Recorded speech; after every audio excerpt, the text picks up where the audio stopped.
States of America, and to the republic for which it stands, one nation, under God, indivisible, with liberty and justice for all. And our four-way test: is it the truth? Is it fair to all concerned? Will it build goodwill and better friendships? And will it be beneficial to all concerned? And I believe, Jan, you have our invocation. Would you take the floor? After I unmute. Well, I saw that we were having a master gardener talk to us today, and one of my favorite poets is Seamus Heaney, an Irish poet, also favored by our president. And so I looked up his poem, Digging. Between my finger and my thumb, the squat pen rests, snug as a gun. Under my window, a clean rasping sound. When the spade sinks into the gravelly ground, my father digging, I look down. Till his straining rump among the flower beds bends low, comes up 20 years away, stooping in rhythm through potato drills where he was digging. The coarse boot nestled on the lug, the shaft against the inside knee was levered firmly. He rooted out tall tops, buried the deep, bright edge deep to scatter new potatoes that we picked, loving their cool hardness in our hands. By God, the old man could handle a spade, just like his old man. My grandfather cut more turf in a day than any other man on Toner's bog. Once I carried him milk in a bottle, corked sloppily with paper.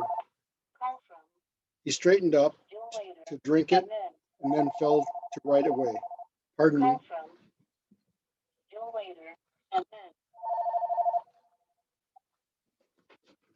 Sorry about telephones. My grandfather cut more turf in a day than any other man on Toner's bog.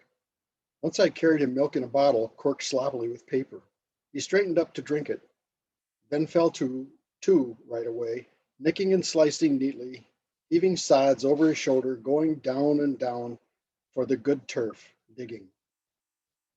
The cold smell of potato mold, the squelch and slap of soggy peat, the curt cuts of an edge through living roots awaken in my head, but I've no spade to follow men like them. Between my finger and my thumb, the squat pen rests.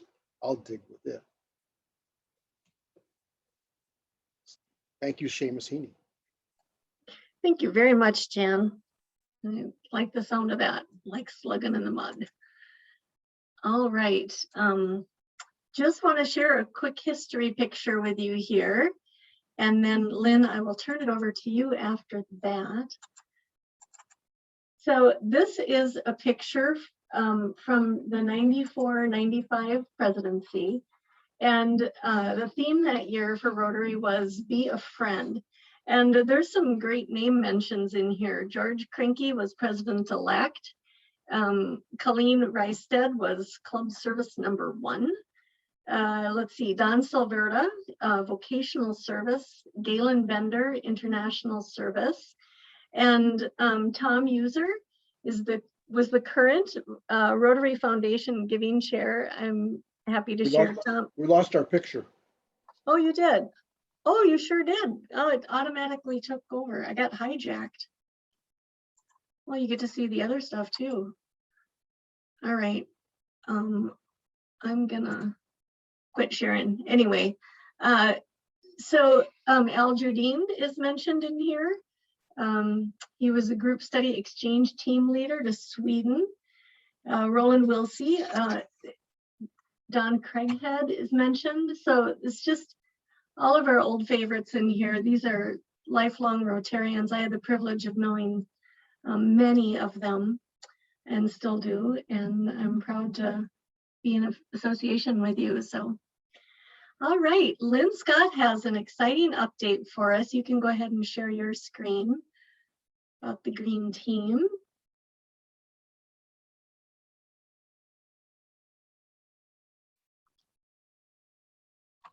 And you might still be muted. If you're trying to talk, we can't hear you.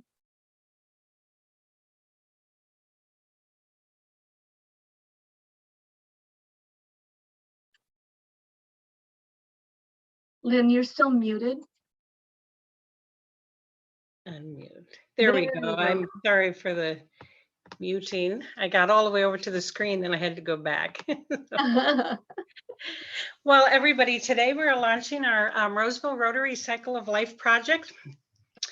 And we're joining with other Rotarians and with the YMCA of Shoreview in this experience of vegetable gardening. We're going to move from seeds to plants to harvest to compost. District 5960 has invited every Rotary Club in our district to participate in a project because the Rotary International has made their 7th emphasis the environment. So this is to include all of us and invite all of us to get involved, and that's what this is about today. The cycle of life, of course, is we're starting with the composting from last year, and we'll do seeds and seed starters in these next 3 weeks. We'll be cleaning the beds. We are going to be using the raised garden beds at the YMCA in Shoreview. Come back to that in a moment. We'll be prepping the beds, planting, weeding and watering through the summer, harvesting, be offering the produce, and we're even going to be doing an educational component with the children of the YMCA. And some of you who would like to be in the kitchens and work with the children, that would be wonderful also. So the project is about 5 months long. We are engaging with other partners with the Arden Hills Shoreview Rotary Club. As you know, they have asked us to be a part of their project, Are You Hungry? And they are then partnering with us in this Cycle of Life project. The YMCA of Shoreview is where the gardens are. There are 6 raised garden beds you'll see in a moment. We're partnering with the seniors who will be volunteering with us and the children who will also be volunteering and will be learning about gardens. We're also engaging in the Rotary Club's usual project of the rain garden at the Arboretum, and you'll hear more about that later. And we're partnering with the Master Gardeners of Ramsey County, of which we are glad that Darren is here with us this morning. These are the raised garden beds. There are 6 beds. They are 8 by 8 feet, and we plan to plant all of them. So look forward to being out there in the dirt with all of us. This is an educational project as well, and so we hope that you will learn more about gardening and planting your own garden. And if you want to do a container garden on your back porch, we've got some information about that too. And what plants grow well together, education about with the children as well, learning about composting. It's a full education program as well. We invite you all to be involved in volunteering. So the 2 things for this week that I want to emphasize is for buying seeds, we are inviting Rotary members to buy seeds, a packet of seeds, and you'll get a list of those, you'll see those. And you can either do seed starters and egg cartons with the soil, or you can just bring the seed when we plant the garden directly. It's really up to you which way you would like to do that. So sign up for which seed you would like to bring to the garden. You can put a note in the chat box. I'll pick that up, or you can email me directly. But this Saturday, we're cleaning up the beds, and there will be a sign-up sheet sent out to you to sign up for either 9 to 10:30 on Saturday or 10:30 to noon. We will be observing social distancing and masking, so we'll have 6 people in each of those shifts. But what a great time to be together with other Rotarians, which we haven't had that opportunity. And there'll be many more opportunities coming, as you can see at the bottom of this slide. These are the seeds that are needed. If you see something immediately that you say, hey, I have that, or I would like to buy a packet of that. Again, this week to sign up, we'll be inviting Arden Hills Shoreview to also join in this as well. But those are the seeds. If you see something you like, put it in the chat box and you'll have first choice at that. We'll have 1 member for each packet of seeds. The timeline, I've already stated a little bit. This week we'll be signing up and buying the seeds. Saturday, we're cleaning the beds. Make sure to volunteer for that. Come on out. It's not supposed to rain on Saturday. So we welcome you. On June 5th, there's going to be a district celebration. You'll hear more about that. It'll be an online celebration of all the projects in the district. And then through the summer, we'll be looking for 2 people 2 times a week to volunteer to go out and just weed and water, and others will sign up. So you might do it once a month, who knows, as we go along, but think about doing that and getting out in the garden. And then in August or so, we'll be making salsa. In September and October, cleaning the beds and composting. So that's the Cycle of Life project. We want to celebrate life. Your green team is there. Ted Johnson has been a wonderful connection with the YMCA. David Cray has been a great connection with the Arboretum and the Rain Garden. Mary Jo McGuire has been a great connection with the Ramsey County Master Gardeners and helping us to do a sign up as well. And then I've been facilitating the team. So think about what seeds would you love to bring, signing up for this Saturday. And the last ask is, if anyone has a tiller, could you put that in the chat box? Or if you know where to get a tiller, we are needing a tiller for this Saturday. So thank you all. We look forward to working together this summer in this Cycle of Life. Thank you so much, Lynn. And I'm guessing you're looking for a tiller that would be liftable into those beds. Yes, I see the green team is also nodding their head. Okay. Either in the beds, we might do a little patch along the side of the beds because we want to plant squash and pumpkins, and that'll be outside of the bed. So yes, that would be helpful. Thank you. Oh, very You know, nice. as a reminder, we helped to do major creation of those garden beds led by Ted about 4 or 5 years ago. So they're near and dear to our heart. And a lot of us have worked with the children to be able to help grow it as well. So near and dear to our heart. Then let's circle back around and we'll do it again this year. Thank you, Lynn. It's good to hear. And Ted, remind me, I think there's a hose out there, right, for watering? Or Lynn? Yes, Yeah, okay. there are hoses there for watering. We have some, we have a variety of tools out there as well, shovels, rakes, that kind of thing to help clean up. There are poles for beans or other kinds of vegetables that climb. I think we have some things to put around the tomatoes and things out there already from 2 years ago. Last year, nothing ever happened at all. Sounds good. And you will notice that there's a couple plants like the tomatoes and green peppers that are not on the list, but we're going to be bringing those plants in directly. So. Oh, sure. Well, and just one other comment, Deb. The easy way to get at the garden without going through the Y and trying to know the locks and so on to get out there. It's in the back of the Y, and it's right across the street from the Target parking lot on Lexington. And so it's an easy place to park. Just walk across the little road there, and you're in the garden. Mm-hmm. Wonderful. Thank you so much. Yeah, I appreciate you guys working on this. It's good to have a service project to get back into. I'm eager for this to happen. All right. Just another quick announcement is our, oops, that's not the one I wanted to share. I got too many open now. Kathy's letting me share my screen here, so that's why it's not going as smoothly. Goes smoother when she does it. No, it's not going to do it. Let's see. We'll go back.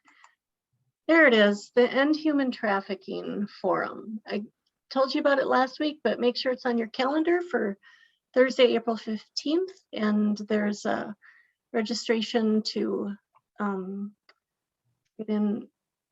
get linked to that to get signed up. All right, at this time, I would like to ask our president-elect, Jenny Hedal. Oh, I'm Just, sorry. Deb, just another reminder on the Are You Hungry? So, Yeah, thank you. yeah, so we, as Lynn mentioned, we are participating with the Arden Hills Shoreview with Are You Hungry? It's primarily packaged snacks to be able to get to members of the community who would want to need those. So it's all through April.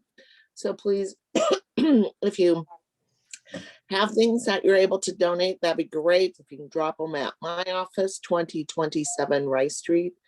We're generally open 8 to 3. So please participate with it.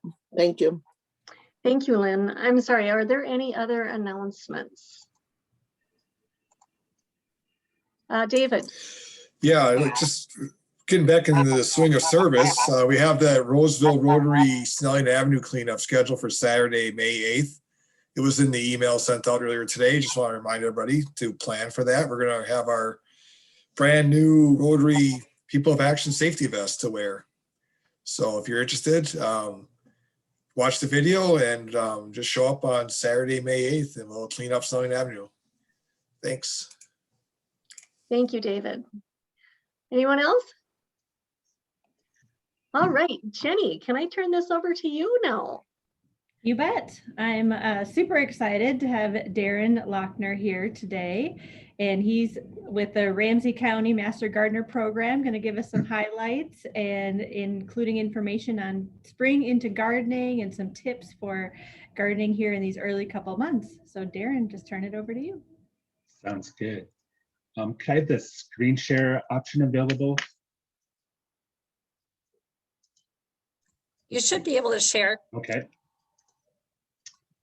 Is it showing up now? It is. All right. Well, thank you again for the invitation. It's been a pleasure connecting with the green team and talking and just conversing with them about some of their projects this year and talking about the opportunities to work with the Ramsey County Master Gardener Program. As you mentioned, my name is Darren Lochner. I'm the volunteer program coordinator with Ramsey County. I've been with the program for about 10 months now, but I've also been a Master Gardener volunteer in Hennepin County since 2003. So it's been a great experience being a Master Gardener volunteer and now working as a coordinator with the roughly 300 volunteers here in Ramsey County. This afternoon, I'm just going to do a real brief highlight of what the Ramsey County Master Gardener Program is all about, and then end with just some general recommendations as we ease into the spring gardening season. So the Master Gardener Program, what makes us unique in regarding to other gardening clubs and other gardening organizations is that the work that we do with the Master Gardener Program is always based in research-based information. We're connected to the University of Minnesota, but we're also connected to other university programs across the country. And so we have access to a lot of great faculty and a lot of great information. And that's what we really is a cornerstone of our program. And when we're sharing information with the general public, it is always based in research-based information. We have 60 individuals that are entering our program right now. They go through about 50 hours of coursework here in the first part of the year. And then they're asked to contribute service back to the community here in Ramsey County. And so it's a great group of individuals that we're working with. And as I mentioned, we have about 300 Master Gardeners that are currently in the program.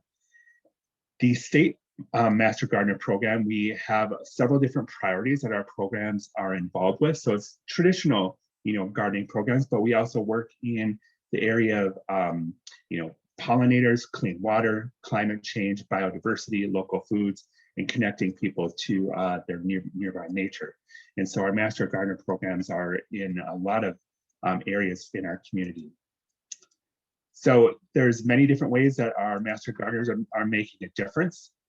This slide, what's kind of fun about this slide here is in 2020, with COVID-19, we did have limitations on some of our face-to-face traditional Master Gardener programs. But what's depicted in this photo is one example of where Master Gardener volunteers actually connected with individuals in senior care facilities and did garden tours. And so we were still able to be responsive to our residents and individuals in 2020 during COVID-19. And this was a new program that we were able to tap into technology. On the lower portion of that screen, you can see that we have roughly about 2,500 Master Gardeners across the state of Minnesota. And in 2020, we contributed close to 70,000 hours of volunteer service throughout the state of Minnesota. So looking in Ramsey County, if we look at 2019, we had a little over 11,000 hours of volunteer service, which is equals to about $340,000 of economic value. So you can see that our volunteers are doing a lot of great work, throughout the community. We work with partners like you as the Rotary, but we also work with other agencies and other nonprofits. And so it's always great to connect with groups like yourselves and ways that we can kind of expand our reach, throughout residents, throughout programs here in the county.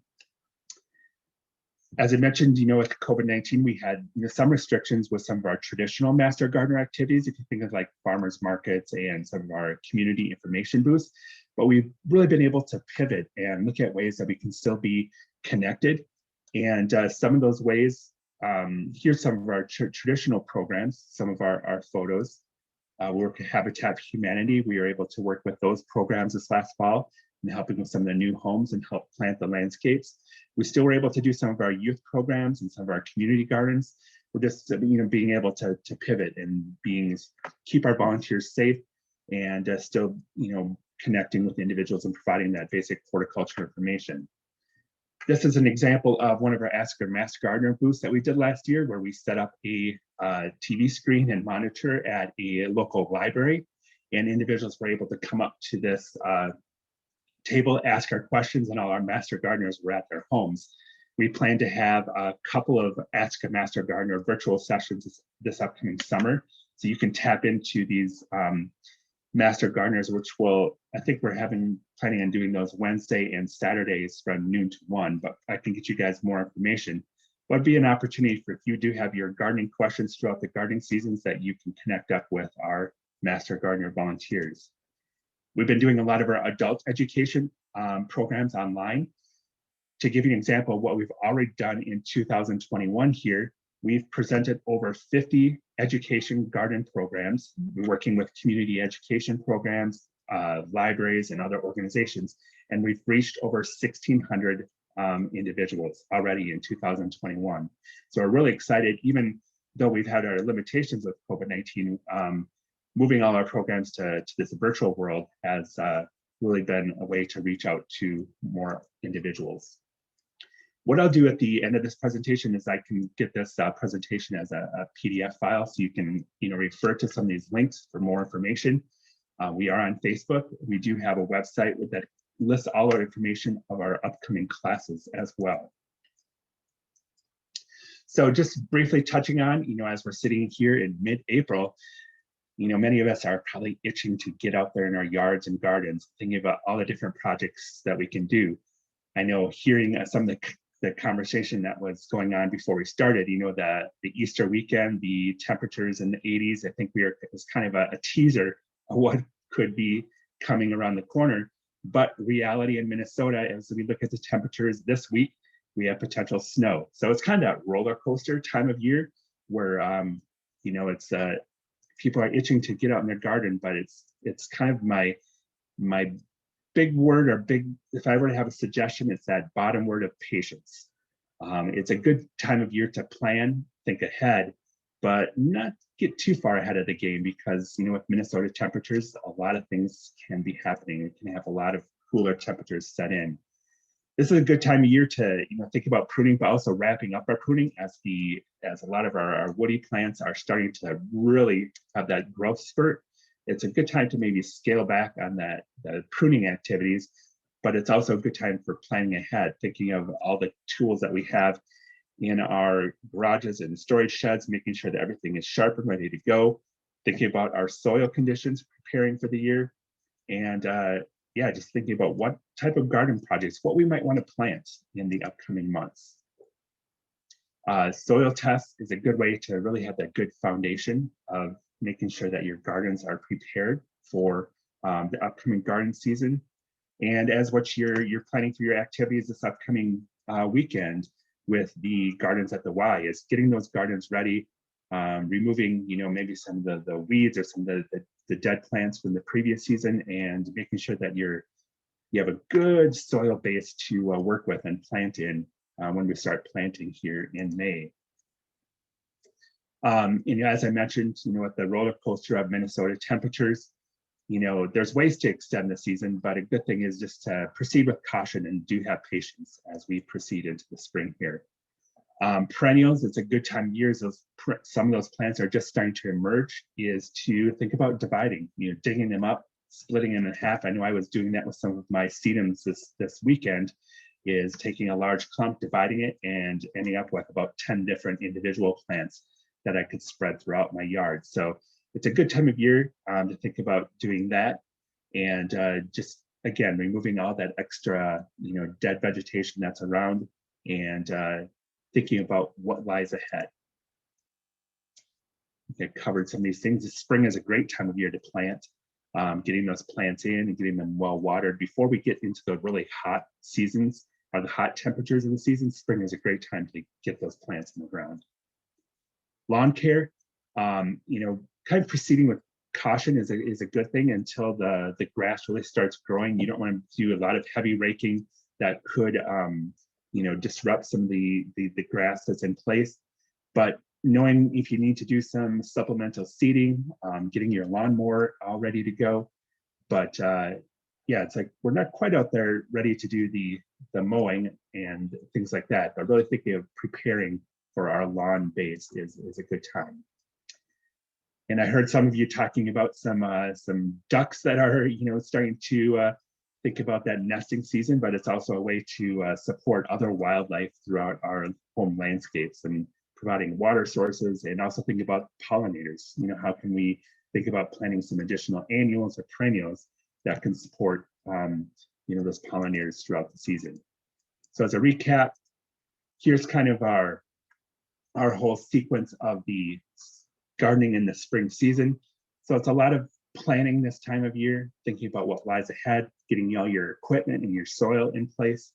And it's an exciting time of year. I know there's a lot of things that can be done, but I think the whole idea of patience, and I was at a big box store this last week, and I saw that they already were selling tomatoes, which made me cringe a little bit, because if you think of tomatoes as like a tropical plant, and if you were to have them outside in this type of weather, you're likely going to be setting them back many weeks, or even they will not survive these cold temperatures. So that's where the patience sets in. And even though a place may be offering plants like that, my recommendation would be hold off of buying them. And I'm just going to wrap up with this. This is a great resource if you're looking for general gardening information. It's if you just type in even extension, University of Minnesota, and yard and garden, this will give you tons of recommendations if you're looking for new fruit trees or other plants to put in your yard. It's great resources on lawn care. There's also kind of what's wrong with my plant, where you can go into learning about different insects or different funguses or diseases that may be affecting your plants in your home landscape. So I'm going to probably end with my presentation on that slide, and just also I can get you more information on our yard and garden Ask a Master Gardener sessions this upcoming summer. But that'd be a great opportunity if you do have questions to ask some of our Master Gardener volunteers if you have any questions. And look forward to connecting with the Green Team and the Rotary, and connecting our Master Gardener volunteers with your projects at the Y as well as at the Arboretum. So I think I'm gonna stop sharing here, and probably leave it open for any questions that you may have about the Ramsey County Master Gardener Program or other work that we're doing in the community. So if you have questions, if you would please raise your hand symbol, that would be wonderful. What did you say the name of the Facebook page was again? If you do a search for Ramsey County Master Gardeners, it should come up with your search. All I could find was the U of M one, but that's okay. So, And so yeah. We have Mary Jo has her hand up. thank you, Mary Jo, go ahead. Oh, let's unmute. Okay, there we go. Thank you so much, Darren, for your great work and for working with the Green Team. And I just want to give a shout out to Lynn for leading our team and doing a great presentation today. Thank you, Lynn, for keeping us all going. And I know Ted and David are doing great work. Really appreciate your presentation, Darren. We were surprised because when we were, as a Green Team, we were thinking about what to do. We thought, well, we'll have, Master Gardener come in, and then we'll all start our seeds, at this time. And of course, seed starting started like a month ago. So just so you all know, we would, I learned that, I mean, even longer than that, that you could start your seeds indoors. So I was late in getting I'm going to do container gardening, and I am, already behind in getting my seeds started. So just it was just so interesting for me to learn, and because I took one of those classes that Darren talked about as we're learning about this, and just knowing how early you can really start those seeds indoors. But Darren, if you have any advice for container gardening, so I have a deck that I'm planting my things on, so I'm going to do some herbs and things for our garden. Do you have any tips on doing any container gardening? Sure. One of the basic things with any of our gardening is kind of the right plant for the right place, and really knowing our site conditions. So whether we're gardening on a deck or a patio, is knowing how much light we get and what times of day it may come in.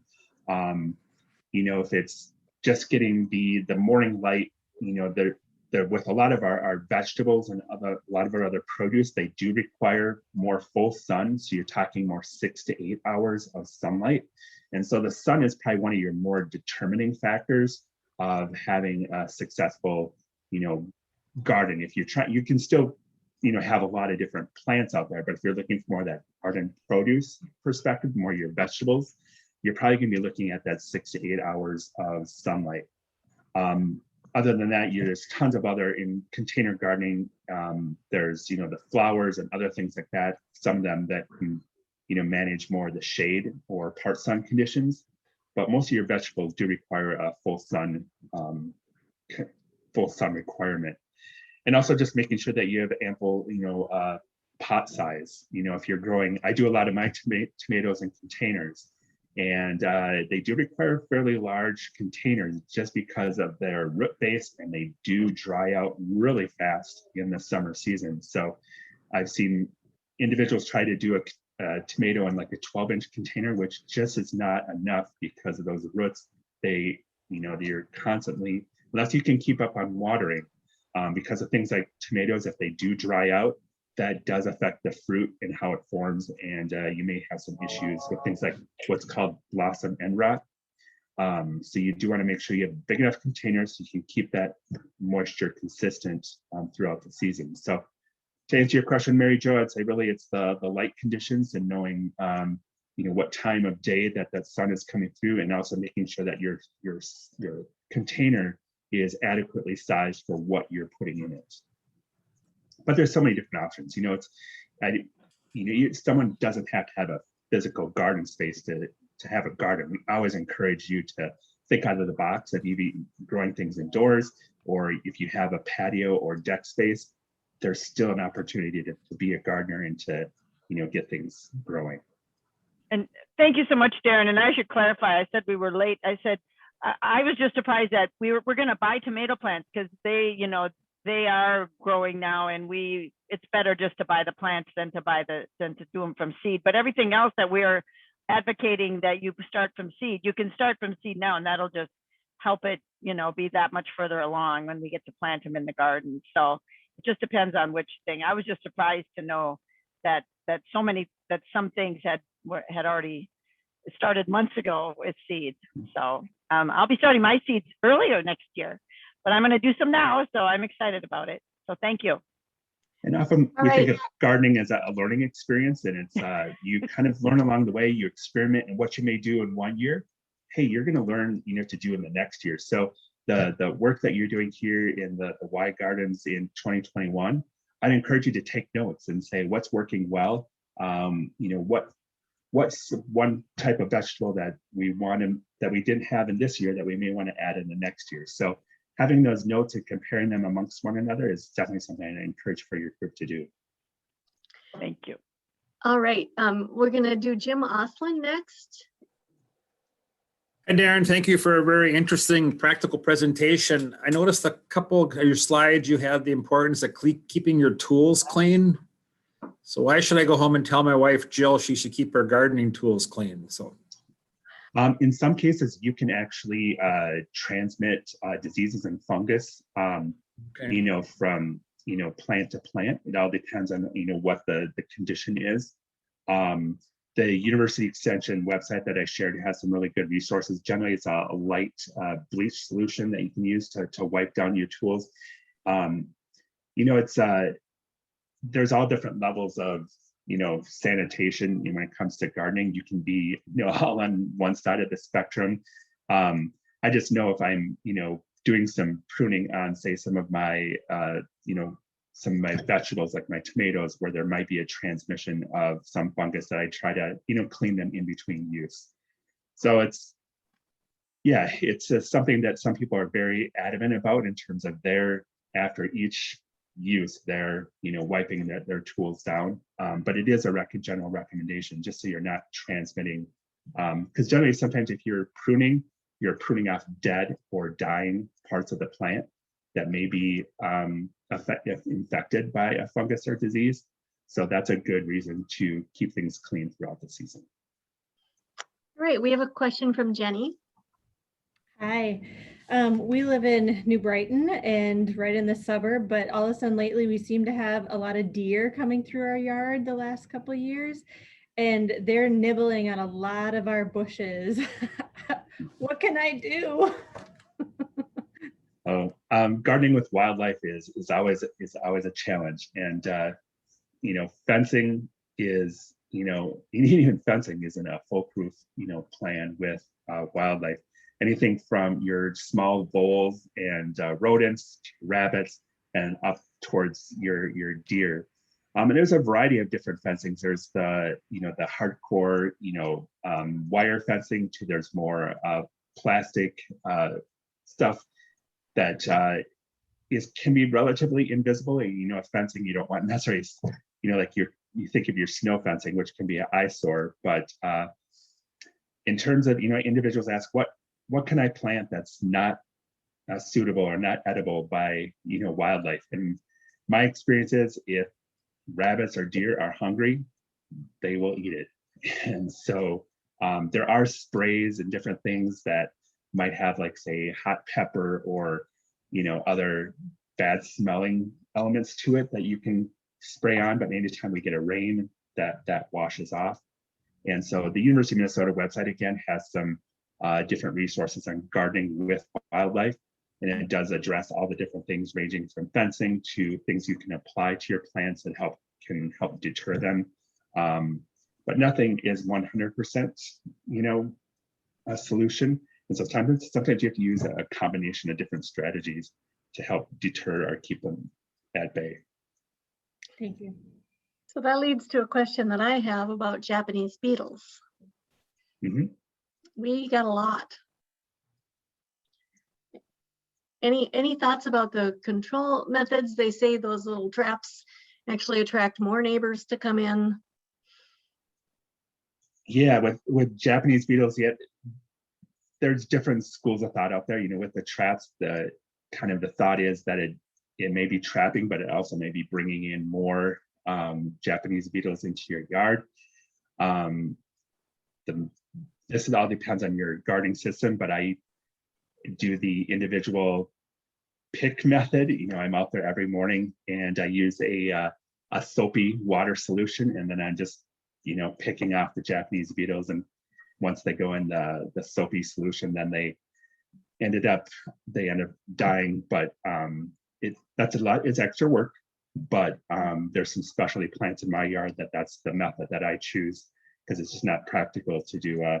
Even if you were to do the soil treatments where you're affecting the grubs of the larval form of the Japanese beetle, you're still going to get an influx from all your, even if you do a good control on your yard, you have all your neighbors' yards that are still could be producers of the Japanese beetles. And it seems lately that they've been going in population cycles. And so we'll see a large population cycle, and then they may dip. But yeah, there's not really a foolproof plan for Japanese beetles. And the University of Minnesota website, again, does have some strategies, but it's either, like I mentioned, the pick method where you're individually kind of picking them off your plants, or there is some of the treatments you can do to your soil to help reduce the population of the larvae. So Yeah, that's what I do too. And, you know, Jenny, I've tried telling the deer that if they eat my garden, they're gonna have to go into the soapy water too, but they don't cooperate. They just So, don't. It would be so nice if we could have some easy solutions for some Just of right. these garden pests, but it's and it's sometimes it's a case by case basis. I'm really kind of figuring out, you know, for my yard, they really key in on, you know, just a few plants. And so when it's that Japanese beetle season, I just, you know, keep an eye out on those plants maybe once or twice a day and just try to, you know, minimize the destruction that they can cause. I have another question. I seem to have gotten some kind of a fungus both on my hydrangea for the very first time last year and then my mulberry tree. Any thoughts about controlling that? I am not familiar with any fungus or diseases on those two in particular. That's where I probably need to dig in. You know, and we'd have our online diagnostic clinics with the master gardeners. It's kind of, if you think of like when you watch the TV CSI shows where you have a case and it's when we have a, you know, a situation like that, we just have, you know, ask a lot of questions, learn about the site condition, learning about the specific plant. And in some cases, it just involves a lot more digging in and getting back to, you know, you at a later time. But just immediately, nothing comes to mind. But Okay, we that's can fine. work. Yeah. Any advice for us about the Y gardens, because the containers are raised? Mhm. And it looks like we'll have people there twice a week to water. But I have noticed in the past that it gets very, very dry there. It's a nice sunny spot. You have any recommendations about mulch or? You know, definitely, you know, mulch can help you know, maintain more of a consistent, you know, soil temperature, you know, throughout the season. So that's, you know, whether it's some people use some like a straw mulch or something like that can be beneficial. But yeah, when you have an open site like that, it's you may need to, you know, increase you know, an extra volunteer shift, you know, just to keep on, just have the sole task of watering, and just also keep tabs of what Mother Nature is throwing our way. You know, if we do have, you know, some rain events that are coming through, or if we have, you know, a consistent, say, 4 or 5 days of 80-degree temperatures, a full sun, you know, that's where you're going to need to maybe, you know, ramp up your watering strategy. Some plants, the way their rooting structure works, they can kind of sustain themselves throughout those hot, dry periods. But there's other things like, as I mentioned, the tomatoes, you don't want to have them go through a dry period because it can affect their fruiting and how they produce their fruit. So I think the big thing is, yeah, just watching Mother Nature, and sometimes it's a trial and error looking at your soil conditions. And sometimes if you do have more of a sandy soil, things will dry out fairly fast. I have a question. Go ahead. My hand was up for so long, my arm got sore. Oh, how do you feel? Which is really hard with a mouse. Anyway, Darren, I'm interested in the dividing plants this time of year. We have a lot of hostas, hosta beds, and hostas seem to be able to just overcrowd. How much of a, what do I take? How much of a root can I cut off? Let's say the smallest amount that would then become a viable plant, or what kind of guidance would you give me in terms of that division stuff? You know, hostas are a great one to divide in the spring. And usually I wait, if you think of your finger in like the first or second joint of your finger, once they just start to emerge, what I often do for like a clump of hosta is I will try to dig up the full clump and put it on like a tarp. And I know it may be hard, but just kind of thinking of a sharp knife or a sharp shovel and just, you know, dividing it into sections. And I would say as long as you have, you know, 2 to 3, you know, sprigs that are coming up and an ample, you know, root base. That's what I was doing like with my sedum this past weekend, as I had, you know, a clump that was about the size of say a volleyball. And I was able to get about 8 different new plants out of that. You just want to make sure you have a good enough root structure that accompanies what's coming above ground. And I know it may seem harsh, but just taking a sharp object and just kind of cutting, you know, all the way through, it's a great way to And doing an activity like that can be great for the parent plant, because sometimes that root base are getting so packed in there, it provides new life for your existing plant, and plus you get some additional new divisions that you can place throughout your garden. So there's no hard and fast rule, but just making sure that you have at least some good root structure from the new plant that you're cutting out, and that there's some good new growth as well that accompanies that. Well, you really want to see new growth before you start doing the dividing. So if I've got some places where it's more, it hasn't started doing that yet, I should just wait till I see some green and then I go for it. Yeah, what's helpful is a new growth. That's where you can see more where the existing plant is. And so in the case of mine, it's like I dig up the whole plant as a whole. You can sever it, just off the edges, but I choose to lift the whole plant up, and that way I can do some additional divisions from there. Deb, this is Ted. I have a question and a comment. You're talking about pests. I was for comment, I was volunteering last Saturday at the Swedish Institute over in Minneapolis, and we were doing setting out plastic eggs for the kids to search for in the yard. And the eggs, of course, open up and you put in candy or you put in stickers or things that the kids would really like. So we were busy putting them out in a variety of places where these little kids could run around and pick up eggs, and they could take 10 of them home with them. And lo and behold, you talk about pests.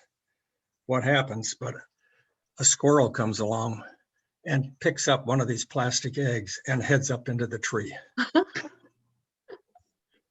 So you never know who the pests are. My question, however, was a little again about the Y gardens, Darren. And you mentioned about soil testing. Is it worth our trying to just take a little bit of soil and over to the U and have it tested, or what do you suggest? With your garden, since you have 8 different raised beds, in theory you'd want to be doing 8 different soil tests, but that can be a lot. What you can do this year, you can just do some traditional soil amendments if you so choose. You may want to maybe just do one soil test and then see, use that one test as hopefully maybe a representative of what soil conditions look like. And if you work through the University of Minnesota, they have their soil testing lab where you can bring in a small amount, usually about a cup, and that will give you back information on the basic nutrient composition of your soil, the nitrogen, the phosphorus, and the potassium. Those are some of the real basic things that you'll get back. And I'm going to just do a quick shared screen of what this is the soil test site at the University of Minnesota. That little printout on the slide is what you'd get back, and it would basically give you back the information on as I mentioned, the nitrogen, the phosphorus, and potassium, give you pH levels, and give you other soil recommendations. And it's $17 per test. And that website at the very top, you just type in, do a general Google search for soil test, University of Minnesota. That would give you a connection to the site, as well as information on going through that testing process. Great, thank you. Yep. Do we have other questions? Lynn, go ahead. Stop. Just back to a couple of comments. I lived up north, about an hour north of here, in 90 acres of white pine forest, and lived in a lodge, and there was just a little bit of space there that had sunlight. So we did have a garden out there, but living in the woods, of course, that meant the deer and everything else. Just question, we always said we planted, when people looked at our gardens, we planted some food for ourselves and a lot of food for the deer, that we just welcome them to the garden too. But the other piece that we knew is we planted, and I can't remember around which plants we did this, we planted marigolds, and that keeps out some pests or animals, and I can't remember which ones at the moment. So I wondered about that. That was one of my questions. The other was just on a container garden, how deep do your containers need to be, or does that just depend on what you're planting? With, Thank you. yeah, with containers, it really depends on what you're growing. If some of your herbs and like things like mints, they're very more shallow rooted and they're spreading across the surface. So you really don't need a large or a deep container with some of them. But definitely things like tomatoes, peppers, those do have a fairly significant root base. And so you just want to make sure that you do have a sizable, container for if you're doing things like that. But with my tomatoes, as I mentioned, I'm using fairly large containers. Also, with your tomatoes, you often are putting up some tomato cages or some other fencing. And so by having a larger container, it makes it much easier to put in a tomato cage or other post if you have a large container. So otherwise your plant will be so top heavy that if you have a wind or other elements during the summer season, is that you'll be constantly picking up your container just because it doesn't have a good, solid, heavy base to hold it in place. That's one thing I've noticed from some of my tomatoes. If they get a few feet in height, it doesn't take much for a wind or a storm to come through and be tipping them over. So the larger the container also has the benefit for holding those plants in place. And in your other question, just for plantings, helping to deter things like deer, that's where you're diverse planting, adding in some herbs or other things that may have more textured leaves, other scent. Marigolds do have that strong scent that are associated with them. So by having a diverse planting, if you're gardening with wildlife, gardening may help deter them in some situations, rather than just having just a monoculture and just all one plant. And sometimes it's easy. I've seen like a row of gladiolas where something will just go down the row and have their little buffet of that particular plant. But if you can have a diversity of plantings, that can help make a big difference. Well, we sure thank you for your time today, Darren. It's nice to have a resource who's knowledgeable and who can send us to the right place when you don't know. Thanks for all of the resources and for being involved with our projects here. We do contributions to the Roseville Rotary Woods and Rain Gardens in honor of our speakers. So we will be doing that on your behalf as well. Great, So thank thanks. you. Yeah, thanks again for being here. I'll make sure ahead. to provide the copy of the presentation as well as some other resources for you to connect with the Ramsey County Master Gardener Program, and I look forward to continuing to work with the Green Team this upcoming summer. So thank you for the opportunity today. Yes, thank you. I was scribbling down websites furiously, so appreciate the link. Jenny, would you let us know who we are going to hear from next week? Yep, I'm actually going to pass it right over to David, who's going to. Oh, thank you.